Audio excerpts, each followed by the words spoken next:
Hate him or love him, guys, Colby Covington is a polarizing figure in the sport, and he gets his wish. He gets to fight Tyron Woodley on September 19th. Nick and I are chatting about it right now.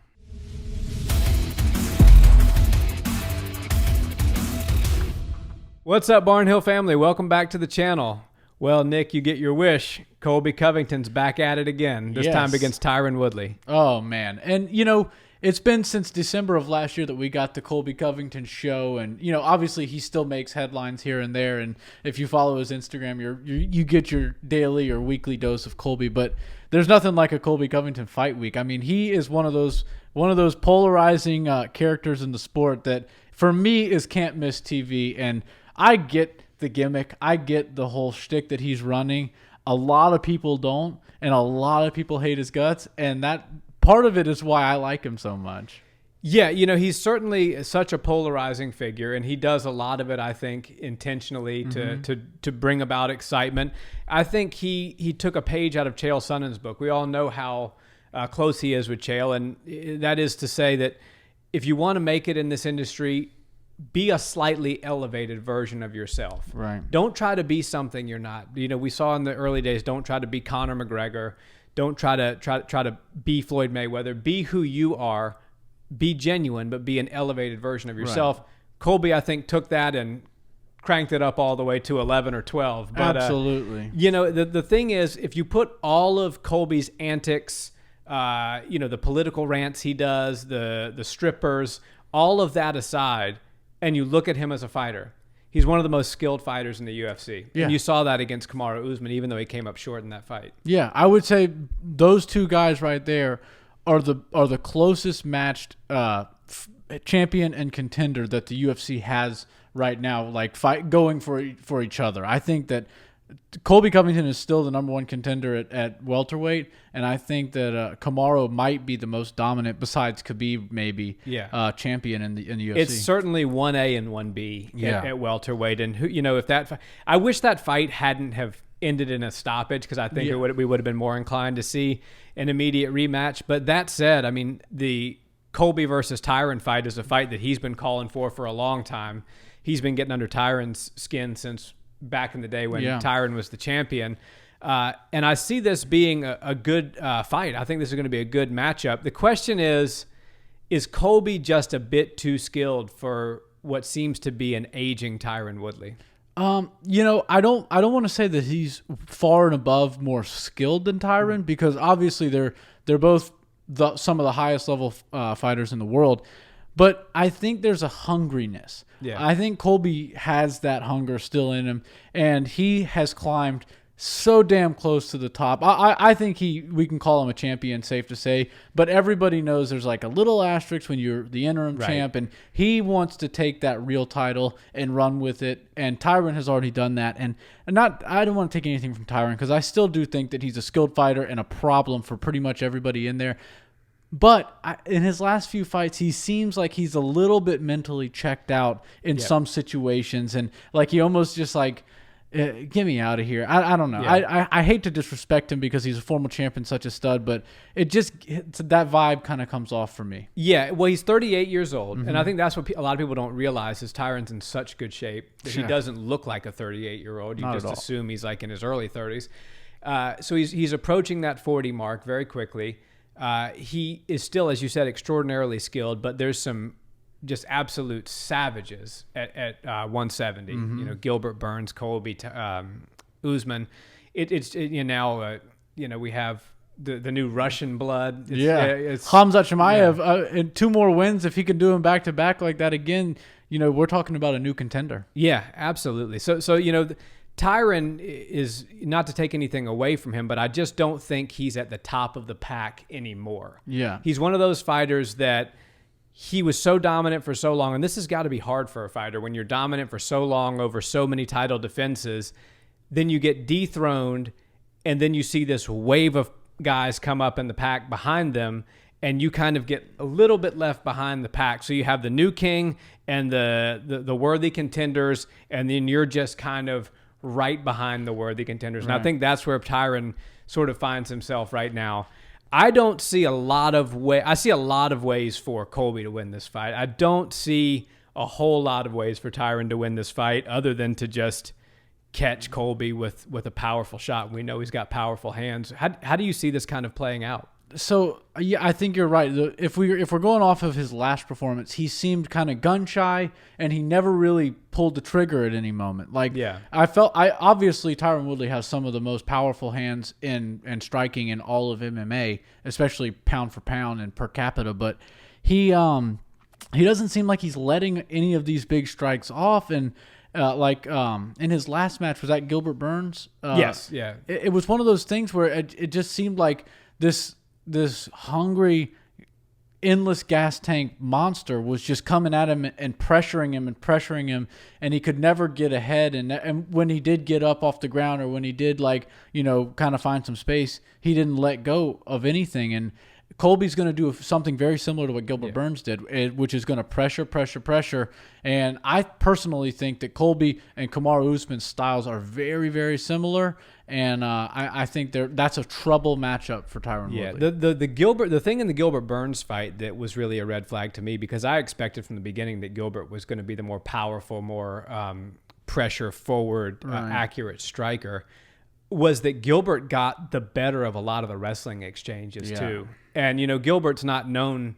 He's not a Division I wrestler. He's from Brazil. He's obviously everybody from Brazil that fights in the UFC. He's got great grappling, but it's usually a more traditional Gracie Jiu-Jitsu background rather than a catch wrestling, NCAA style wrestling. So to see him win the better of some of the actual stand-up wrestling exchanges with Tyron was really what kind of said maybe Tyron is reaching his end here. Maybe that he's still skilled, he's still very good, but he's just not quite as good as the top 3 or 4 guys that are at the top. And Colby certainly is at the top. I mean, he's right there at the cusp.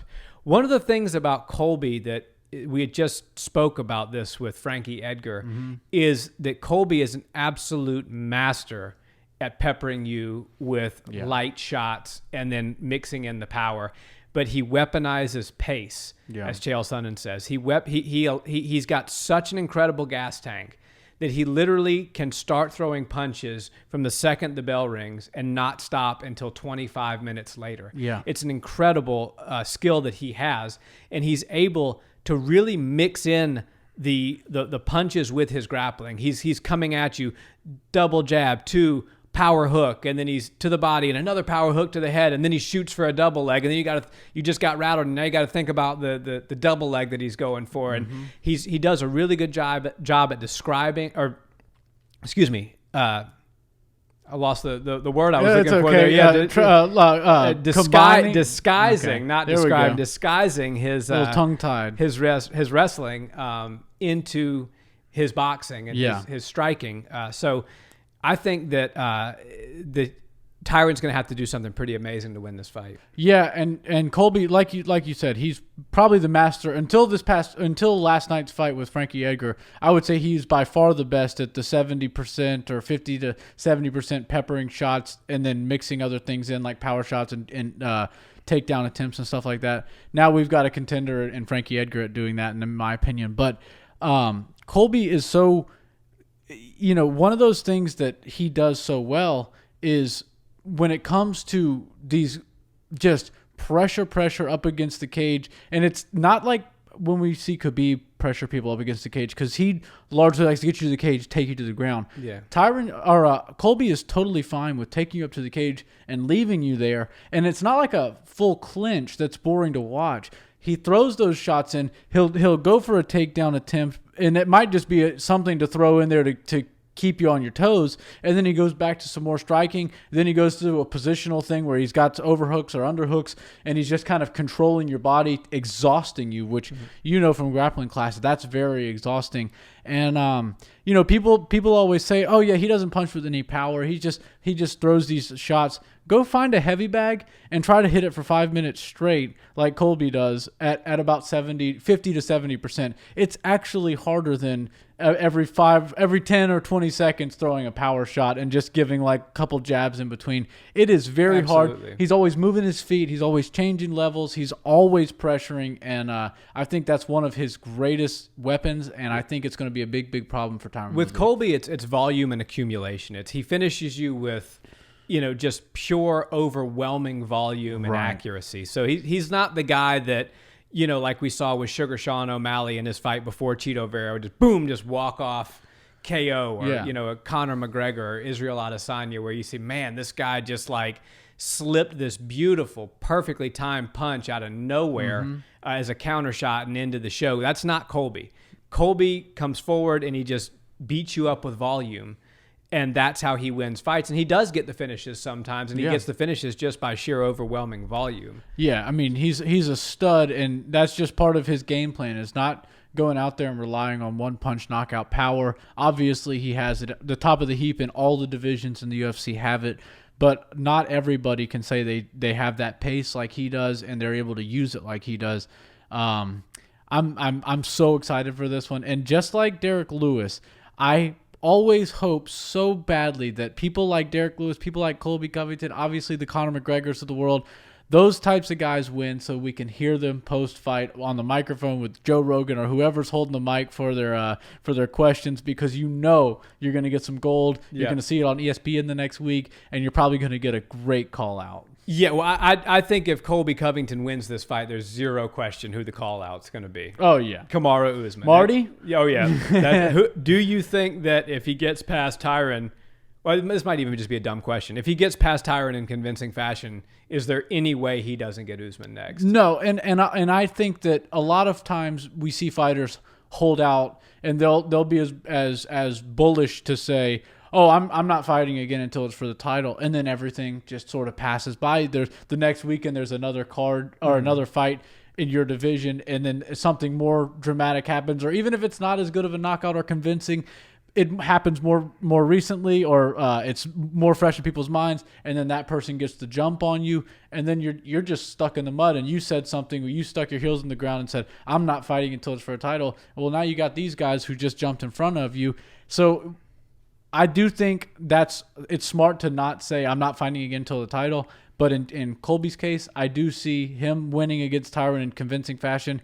If he chills, maybe we only see him fight once this year, but I think he can hang out until the title comes up. The only monkey wrench that I think you could throw into that is the fact that Gilbert Burns had that shot taken away from him through no fault of his own. He got the coronavirus. So Gilbert Burns beats Tyron very convincingly. True. So now it's almost like who can beat Tyron more convincingly. Right. Obviously, the big money fight is Covington versus Usman. Right. Everybody wants to see that. Most people, Usman's really not a needle mover on his own, but in that sense, he's the good guy and Colby's the villain, and everybody hates Colby. And much like Floyd Mayweather, you sat down, you hit purchase, you spent $50 or $60 of your hard-earned money just to hope you could see Floyd Mayweather laying on the ground unconscious. A lot of people do that with Colby.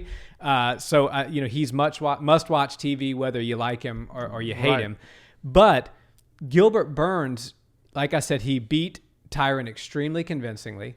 He was slated for the title fight. He got coronavirus. He wasn't able to fight due to that. Gamebred steps in. Gamebred does as well as he can on 6 days' notice against possibly the best fighter in the UFC. And so the question then becomes, do you think Gilbert should be slated to fight Usman next? Or do you think that Dana and Sean Shelby and the team should wait and see what happens with Woodley Covington and then make their decision from there? I think that they will do what's right. They'll give Gilbert Burns the next opportunity. I don't know when exactly that's going to be, but I am super. A second ago you said I think the obvious call out is Kamaru Usman. And that does make sense. Generally, when fighters that are contenders and they've lost to the guy call out the champ, it doesn't generally happen. But I think he could get that fight. However, there might be a more compelling matchup at 170 for Colby Covington. And I think it would for sure be a bigger fight. And it could potentially still be for a belt at that same weight class. You must be talking about that silver belt. Yeah, that BMF belt. I think that could potentially come down to that could be the fight. That could be a better call out for him to do, because they could make that a main event. That BMF could be on the line, and I know. You know what? You're absolutely right. I'm with it 100%. I think now that you just said that, I think it should be a 4-man tournament. Yeah. Usman versus Burns, Covington versus Masvidal. Yeah. Masvidal wants the rematch. I think he deserves the rematch. Him and Covington have a beef of some kind. Roommates. They were roommates, so there's got to be a story. I mean, the two of them with no backstory sells a fight. Yeah. The two of them with a backstory, oh, and by the way, they were roommates at one time. Yeah, that's a fight and a storyline that everybody can get behind. So I think that serves two purposes. One, it gives Gilbert Burns the title shot he deserves that was taken away from him. And it gives the fans a ridiculous fight between Colby and George, which would be, just a major pay-per-view event. Yeah, on 6 days' notice, he takes a fight against Kamaru Usman. And like you said, Kamaru's not exactly the biggest draw in the sport. Yeah, I think over time he will continue to grow because of his dominance rather than his character being so compelling. But I think Gamebred versus Colby is the fight to make at 170 as in terms of just seeing a mega fight, a mega pay-per-view. It would be an explosion. And you don't have to put Conor on the card. You don't have to do any sort of... George Masvidal is a star, and he's going to bring you serious pay-per-view buys. And with Kamaru Usman on 6 days' notice, they didn't have a ton of time to promote the fight. They had their little scrum or whatever you call them on that media day in Miami, and that kind of played into the promotion a little bit. But I think we've probably got a movie or two's worth of footage and nonsense that we can pull into the promotion for Gamebred versus Colby. I think that's the perfect fight to make, and it would probably be for the BMF title. That makes sense for me, so we can make it a main event. And just playing, hypothesis, play into the future. Let's just talk about it for a second. Conor McGregor clearly wants that BMF title, right? Yeah. Let's just say Colby gets it. I don't think we see Conor calling for a fight for the BMF belt. Yeah, I think that's a bad matchup for Conor. For George Masvidal. I think George if George can get past Colby, you're going to see Conor want to take that fight for sure. But if Colby gets a hold of it, I don't know if we see that. An incredibly skilled wrestler with an endless gas tank is not usually Conor McGregor's first call out. Yeah, so. that would be a nightmare. But I think that's the fight. That's the only downside to making that for the BMF is if Colby gets it, you never see Conor call for it. But I think you see Conor call for it if George continues to hang on to it. Guys, what do you think? Do you think the winner of Colby Tyron deserves a crack at the BMF belt, or do they deserve a crack at Usman? Do you think Gilbert Burns deserves the next crack at Usman? Let us know in the comments. And are you excited for this matchup? You finally get it. It's not for a belt this time. It was supposed to be Woodley versus Covington for the 170 belt. This time it's just for pride and respect. What do you guys think of this matchup? Let us know in the comments. And again, guys, please like, comment, and subscribe and listen to us where you listen to podcasts. Yeah, man. Have a great day, y'all. Thanks so much.